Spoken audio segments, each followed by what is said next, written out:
Zee 24 तास एक पाऊल पुढे. ऊर्जा आणि आवाज दुसऱ्याच कोणाचा तरी आहे. कोणाचा आहे? तुम्ही महाराष्ट्राला असं स्पष्ट सांगाल की हे सगळं तुमचं वैयक्तिक आहे, तुमचा बोलविता धनी दुसरा कोणीही नाही? तर कोण आहे?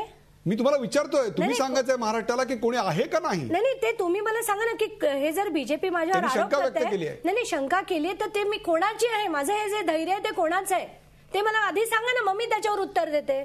नाही मला उलट शंका आली की नाही म्हणत असताना आम्ही म्हणत असताना नंतर बाकी गडकरींचं ना एकाएकी ह्यांनी काढलं म्हणून शंका आली. आणि त्यानंतर सांगा ना ते त्यानंतर इंडिया अगेन्स्ट करप्शन वगैरेच्या व्यासपीठावर केजरीवाल जे दिसले आणि त्यामुळे शंका मजबूत व्हायला लागली.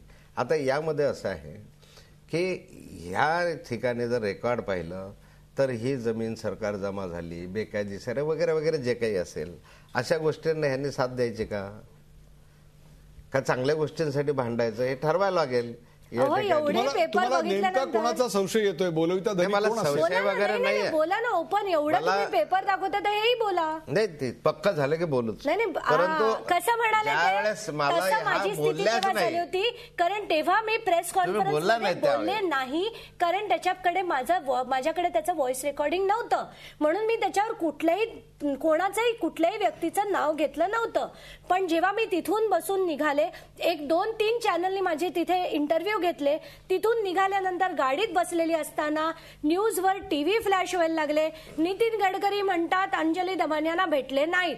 कोणी विचारलं त्यांना? तुमचं स्टेटमेंट झाल्यानंतर बोलले. मी कुठे म्हटलं? मी तर ऑपोजिशन पार्टी 3 आहेत, त्यांचे अध्यक्ष 3 आहेत. गडकरींना कोणी सांगितलं? तुम्ही आहात इथले स्टेटचे अध्यक्ष. घेतल्यानंतर बोलले. अहो पण स्टेटचे अध्यक्ष ऑपोजिशनचे एकनाथ खडसे, गडकरींना कोणी विचारलं? मी कुठे विचारलं गडकरींना? त्यांनी नाव घेतलं. आता हा पॉइंट तुम्ही मला प्लीज एक्सप्लेन करा. त्यांनी सांगितलं स्टेट मध्ये इरिगेशन स्कॅम महाराष्ट्र स्टेटचा आहे, त्याच्यात 3 विरोधी पक्ष आहेत, भाजप, मनसे आणि सेना. तर त्याचे प्रत्येकाचे अध्यक्ष कोण आहेत? भाजपचे अध्यक्ष खडसे आहेत. गडकरी कुठून आले? का बोलले ते मध्ये? खडसे अध्यक्ष नाही आहे भाजपचा. आज तुम्ही विरोधी पक्ष नेता त्या म्हणताय, त्या विरोधी पक्षाच्या नेत्याला त्या भेटल्या असं म्हणताय. चीफ ऑफ ऑपोजिशन बीजेपी नाही, हे काढत नाही, ह्यांना माहितीच नाही की सभागृहात काय झालं कारण संबंध येत नाही. कधी निवडून आल्याशिवाय सभागृहात बसता येत, त्यामुळे निवडून आल्याशिवाय सभागृहात बसता येत. स्वाभाविक मी समजू शकतो की यांना ते माहिती नाही.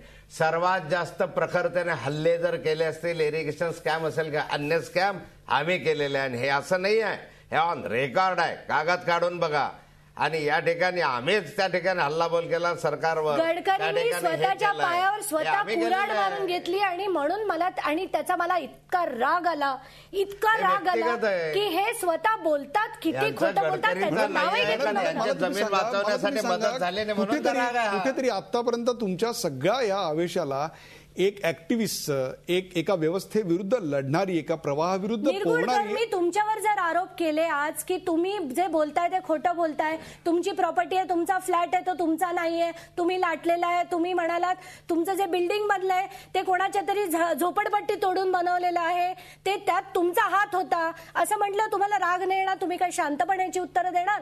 सांगा ना. आज राग नाही येणार माणसाला तर काय येणार? त्या रागात हे जेव्हा असे पेपर काढले जातात 1-1 दिवसात, माणसाचं डोकं नाही जाणार. कागदपत्र आहे, सरकार जमा तुमची जमीन सरकार जमा कधी झाली?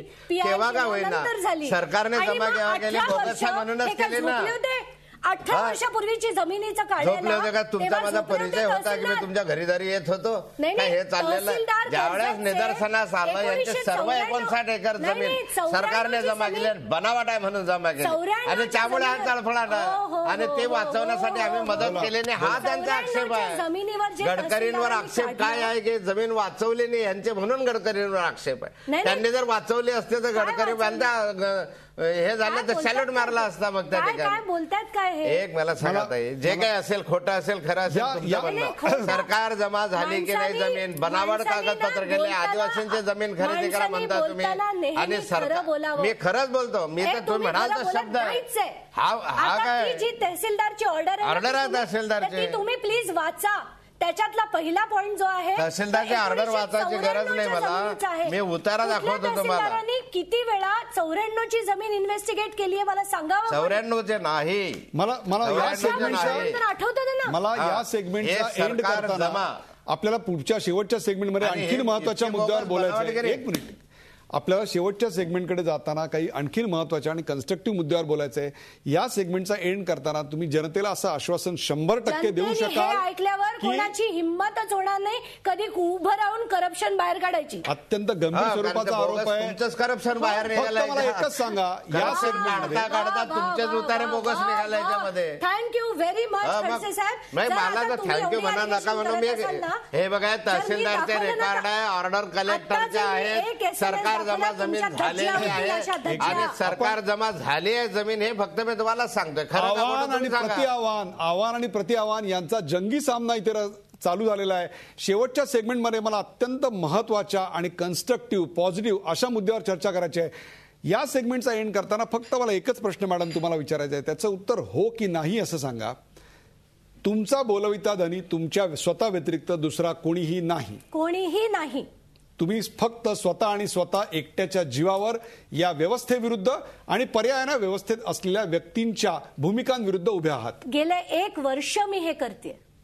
आपण आता पाहिलंय की मी एकटी आहे आणि त्याहीपेक्षा मी स्वतः ही लढाई लढते, माझ्या मागे दुसरा बोलविता धनी कोणीही नाही, अशा स्वरूपाचं विधान आता अंजली दमानी यांनी केलेलं आहे. आता घ्यायचा आहे मला एक ब्रेक आणि शेवटच्या सेगमेंटमध्ये या पुढे नेमकं काय होणार आहे याचे 4 सिनारिओज मी आपल्या समोर पेंट करणार आहे. कुठेही जाऊ नका, पाहत राहा फक्त झी24 तास आमने सामने.